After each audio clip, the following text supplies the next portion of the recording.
বিকাশ সিং এর পরিবারের সদস্যদের সঙ্গে কথা বলছেন সুকান্ত মজুমদার। দেখো একদমই সুপ্রজিৎ, আমি প্রথমে যে ছবিটা দেখাবো, আমরা বিজেপির বসিরহাট সাংগঠনিক জেলার কনভেনার বিকাশ সিং তার বাড়িতে রয়েছি এবং বাড়িতে ইতিমধ্যেই পৌঁছে গেছেন সুকান্ত মজুমদার। বাড়ির যারা বিকাশ সিং এর পরিবারের সদস্যরা রয়েছেন তারা ইতিমধ্যেই সুকান্ত মজুমদার বাড়িতে আসবেন তার জন্য যে প্রস্তুতি সেটা করছেন। আর বাড়ির যে গেট, সেই গেটের বাইরে রয়েছেন সুকান্ত মজুমদার, আর অল্প কিছু সময় তিনি ভেতরে ঢুকছেন এবং সরাসরি আমরা সেই ছবি দেখাচ্ছি সুকান্ত মজুমদার। এটা কিন্তু সন্দেশখালী থানার ঠিক উল্টো দিকে এই বিকাশ সিং এর বাড়ি। আমি প্রতীক রায়কে বলবো দেখানোর জন্য। এই সন্দেশখালী থানার ঠিক উল্টো দিকে বিকাশ সিং এর বাড়িতে এই মুহূর্তে সুকান্ত মজুমদার তিনি কিন্তু আসছেন এবং তার পরিবারের সদস্যদের সঙ্গে তিনি কথা বলবেন। উল্টো দিকে থানা রয়েছে, পুলিশের সাথেও কথা বলতে পারেন এমনটাই জানা যাচ্ছে।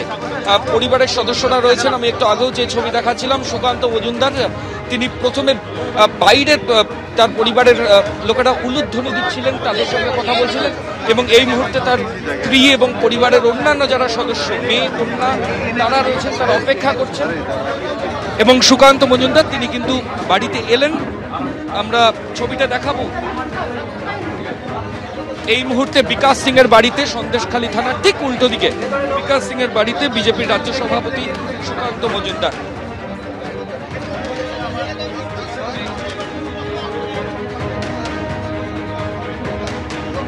পরিবারের সদস্যরা তারা কথা বলবেন সুকান্ত মজুমদারের সঙ্গে, সেই প্রস্তুতি সেটাই চলছে। বিকাশ সিং এর স্ত্রী রয়েছেন, তার কন্যা রয়েছেন,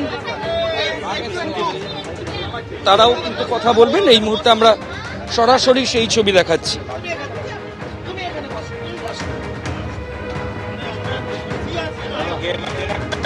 ফেরিঘাট থেকে সরাসরি পায়ে হেঁটে মিনিট 5 দূরে বিকাশ সিং এর বাড়ি, সেখানে পৌঁছন এবং এই মুহূর্তে আগে আমি একটু সাইডে যেতে পারবো?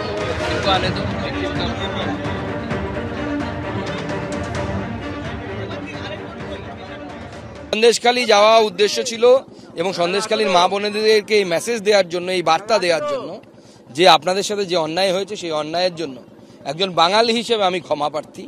কারণ এটা বাংলার সত্যি লজ্জার বিষয়।